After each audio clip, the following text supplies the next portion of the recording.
Ауыл шетінде тұратын Қуатбай қария қарттығына қарамастан, таяғына сүйеніп күн сайын құдыққа мал суаруға өзі келетін көрінеді.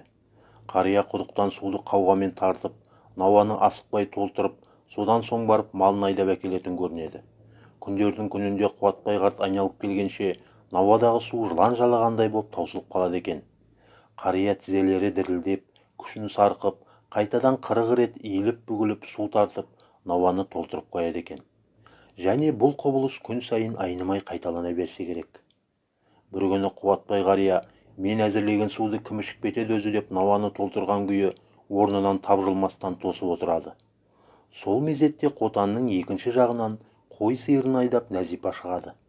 Нәзипа осы ауылға жаңа түскен келін екен, шаруаға тап-тұйнақтай пысықтығымен ел аузына ілігіп қалған келіншек деседі.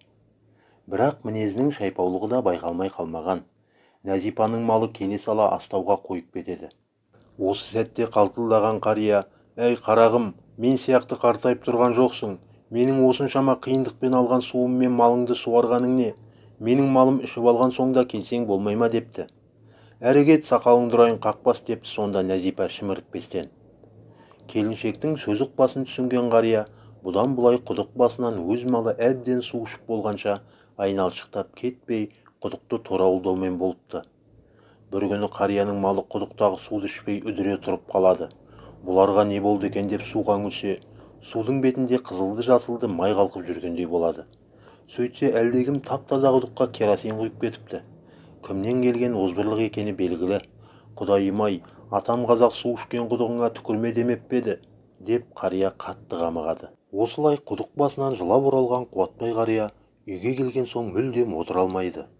Шұғыл киініп, атарбаға жайғасқан қарт бәйбішесінің «Қайда кеттің?» дегеніне «Зиратқа кеттім» деп қысқа қайырады. Ата-бабаларының қорымына келіп, тым ұзақ күбірлеген ақсақал «Сақалыма тиіскен пәлекетті өздеріңе тапсырдым» деп дұғасын аяқтайды.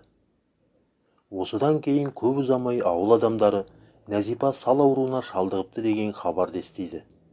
Туыстарының апармаған жері қалмай, елде бар дәрігер мен бақсы-балгерді түгел аралапты. Сонда да аурудың беті қайтпайды. Жамбасы тесілген Нәзипа тәубасына түсіп, қатесін түсінген болар. Қуатбай қарт дәм-тұзы таусылып о дүниеге аттанар шағында алдына Нәзипаның қайнағалары келіпті. «Уа ата, келінімізге кешу беріп кеткейсің, көресісің көрді ғой» депті. Ауыр демалып жатқан ақсақал, «Айналайындар, енді үлгермеймін-ау, демім таусылып барады. Мен кешірім беру үшін қайтадан ата-бабалар қорымына барып дұға оқуым керек. Оған енді халім келмейді. Ертерек келулерің керек еді. Кешіктіңдер» деген екен. Сол жатқаннан Нәзипа 20 жыл жатып, өмірдің еш қызығын көрместен, бейнеттен көз ашпастан дүние салыпты.